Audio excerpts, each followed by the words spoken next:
Hello అందరికీ నమస్తే, welcome back to my channel. నేను మీ రివ్యూ తారక్. ఈ వీడియోలో మనం మాట్లాడకపోయేది ఏంటంటే శ్రీ వెంకటేశ్వర క్రియేషన్ నుంచి మనకి ఇప్పటి వరకు తెలిసిందే దిల్ రాజు గారు అఫీషియల్గా తన ఎక్కడైనా ఇంటర్వ్యూస్ తను ఇస్తూ ఉంటాడు.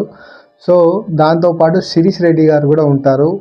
అతను ఎంత సైలెంట్గా ఉండే ఒక వైలెంట్ అంటే ఇప్పుడు ఇచ్చిన ఆయన ఫస్ట్ ఇంటర్వ్యూ తన 25 సంవత్సరాల కెరియర్లో ఇంతవరకు ఎక్కడ ఏ ప్రెస్ మీట్లో కూడా మాట్లాడింది లేదు. చాలా సింపుల్ థ్యాంక్స్ ఆఫ్ గివింగ్ మట్టుకే ఇచ్చేవాడు, థ్యాంక్ యూ సో మచ్ అని. కానీ గ్రేట్ ఆంధ్ర మూర్తి గారు, అదే తెలుసు కదా, తాత వస్తాడే దెంగుడు తిని పోతాడే అని ఒక మీమ్ వైరల్ అయింది గ్రేట్ ఆంధ్ర మూర్తి దగ్గర నుంచి. సో అతనితో అఫీషియల్గా ఒక ఇంటర్వ్యూ తీసుకోవడం జరిగింది. ఫస్ట్ టైం ఇంతవరకు 25 సంవత్సరాల చరిత్రలో శ్రీ వెంకటేశ్వర క్రియేషన్స్ స్థాపించిన తర్వాత ఫస్ట్ టైం అతను ఇంటర్వ్యూ ఇచ్చాడు. తన ఇంటర్వ్యూలో కూడా చెప్పాడు. కానీ శిరీష్ గారు మాట్లాడిన మాటలు బట్టి ఇప్పుడు ఎలా ఉంది అంటే సోషల్ మీడియాలో అది ఒక నెగిటివ్ ట్రోల్గా తీస్తున్నారు. ఫస్ట్ ఆఫ్ ఆల్ మనం ఆ వీడియో క్లిప్స్ అయితే ఏవైతే ఉన్నాయో అవి కట్ చేసి పెద్ద దుమారం రేగిపోతుంది ఇప్పుడు సోషల్ మీడియాలో. దానికి తోడు ఈ గ్రేట్ ఆంధ్ర మూర్తి గారు చిన్నగా ఇరికిచ్చినట్టు చేశారు. ఇంకోటి ఏంటంటే మైత్రి మూవీస్కి ఆయన ఇంకొకటి సితారా ఎంటర్టైన్మెంట్స్ అంటే ఎవరైతే నాగశ్విని ఉన్నారో వీళ్ళకి నక్కకి నాగలోకానికి ఉన్నంత తేడా ఉంది అని చెప్పాడు. సో అది కూడా మీ ఒపీనియనే కదా అని చెప్పుకుంటూ వచ్చాడు. సో సిరీస్ గారు ఇచ్చిన ఇంటర్వ్యూలో ఇప్పుడు ఏంటంటే చాలా మట్టుకు క్లిష్టంగా మారింది ఏంటంటే గేమ్ చేంజర్. అది ఎప్పుడో సినిమా రిలీజ్ అయిపోయి ఇప్పటికి 6 నెలలు దాటిపోయింది. ఇప్పుడు సోషల్ మీడియాలో గేమ్ చేంజర్ పైన వస్తున్న ఏవైతే ఉన్నాయో అవి న్యూసెన్స్గా మారింది. దానికి ఒక కాంట్రవర్సీ క్వశ్చన్, అది ఆయన ఇంటర్వ్యూ చూస్తేనే మీకు అర్థమైపోతుంది ఈజ్ ఎ స్ట్రైట్ ఫార్వర్డ్ మనిషి అని. నాకైతే అతను మాట్లాడింది ఎక్కడైనా కొద్దిగా తప్పుగా అయితే అనిపించలేదు. ఎందుకంటే ఇప్పుడు ఉన్న ఇండస్ట్రీలో బేసిక్గా ఇప్పుడు దిల్ రాజు గారు 25 ఇయర్స్ నుంచి నడిపిస్తున్న సంస్థని మీరు ఎలా అయితే ట్యూన్ చేసుకుంటారు అంటే ఇప్పుడు అతను ఎవరైనా పెట్టి సినిమా తీస్తాడు. సో దానికి సంబంధం లేదు. ఎందుకంటే ఆయన ఒక ఎగ్జిబ్యూటర్ నుంచి డిస్ట్రిబ్యూటర్గా మారాడు, డిస్ట్రిబ్యూటర్ నుంచి సో అతను ఒక ప్రొడ్యూసర్గా మారాడు. సో ఆ సినిమా థియేటర్లో అతని చేతిలో ఉన్నాయి. అతను ఎవరిని పెట్టి సినిమా తీయగలుగుతాడు.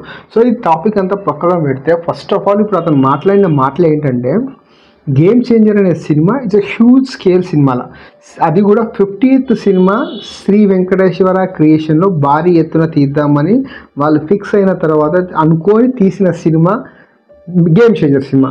దీంట్లో దిల్ రాజు గారు ఏమంటుకు ఎఫెక్ట్ పెట్టలేకపోయాడు. ఎందుకంటే ఆయన పెద్ద గ్రేట్ డైరెక్టర్. అతను ఇప్పటివరకు చేసిన డైరెక్టర్లో అందరు చిన్న వాళ్ళే, ఇంకా అతని స్కూల్లో నుంచి వచ్చిన వాళ్ళే.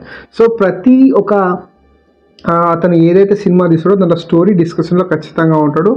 ఇది తప్పు వస్తుంది, ఇది రైట్ వస్తుంది అంటే ఎడిటింగ్ పార్ట్లో తీసేసే సత్తా దమ్ము దిల్ రాజు గారికి ఉందన్నమాట. టాపిక్ ఏంటంటే సిరీస్ గారు ఏమన్నారు అంటే ఇంత పెద్ద సినిమా మేము హ్యూజ్గా చేసాము, అది భారీ నష్టం చెవి చూసిన తర్వాత కూడా మాకు ఒక రామ్ చరణ్ నుంచి ఒక కాల్ రాలేదు, దానికి తోడు ఎలా ఉన్నావు అని శంకర్ గారు కూడా మమ్మల్ని అడగలేదు అని ఏదైతే కామెంట్ చేశాడో ఇప్పుడు అది ఇండస్ట్రీయే కాదు సోషల్ మీడియాలో దాన్ని ఒక దుమారం రేపుతున్నారు. ఈ తాత వచ్చి దెంగు తినిపోతాడే అన్నట్టు ఇరికిచ్చిండు. కానీ ఫస్ట్ ఆఫ్ ఆల్ అయితే ప్రొడ్యూసర్ బాగుంటేనే నెక్స్ట్ హీరోలు బాగుంటారు. హీరోలు ఈ రోజులలో ఎలా ఉంటుందంటే ఒక 20 years back, 30 years back, 40 years back చూసుకుంటే నడిచింది. కానీ ఇప్పుడు ఏంటంటే డిజిటల్ మీడియా చాలా అయిపోయింది. చిన్న షార్ట్ ఫిలిమ్స్ కూడా చాలా ఎత్తున స్ట్రీమింగ్స్ అవుతున్నాయి. సో ఏంటంటే అతను అన్న మాటలో నాకైతే తప్పైతే అనిపించలేదు. బై డిఫాల్ట్ అతను మాట్లాడే మేనరిజం ఏదైతే ఉంటుందో అది షార్ప్గా ఉంది అంతే తప్ప. సో ఇప్పుడు అది ఓపెన్ హార్టెడ్గా చెప్పిండు. ఎలా అంటే ఒక కాల్ మాకు చేస్తే సరిపోతుంది అంటే నిజంగా అది 200 కోట్ల సినిమా, ఒక ప్రొడ్యూసర్ కష్టం. సినిమా పోలేదు పక్కన పెడితే ఒక చిన్న కాల్ ఎవరైనా ఆశిస్తారనమాట. సో అతను మాట్లాడిన దాంట్లో నాకైతే తప్పైతే అనిపించలేదు. కానీ అది ఏంటంటే ఘాటుగా వెళ్ళిపోయింది. ఇప్పుడు ప్రజలలో ఎలా అవుతుందంటే అది ఒక చరిత్రలాగా అయిపోతుంది.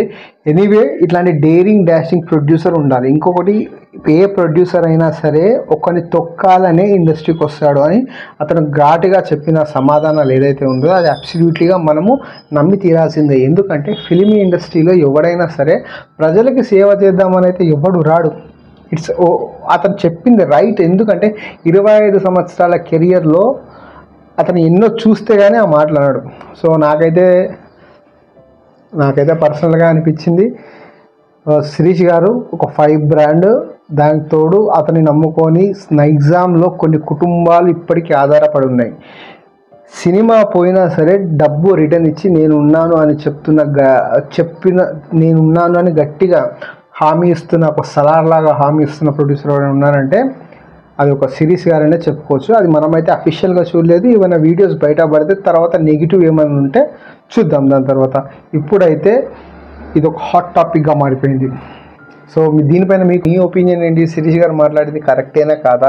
ఇప్పుడు రామ్ చరణ్ అభిమానులు ఏమనుకుంటున్నారు, దానికి తోడు శంకర్ గారు ఏమనుకుంటున్నారు అనేది మీరు తప్పకుండా కామెంట్ చేసి చెప్పండి. జై హింద్, థ్యాంక్ యూ. నేను మీరు తారక్.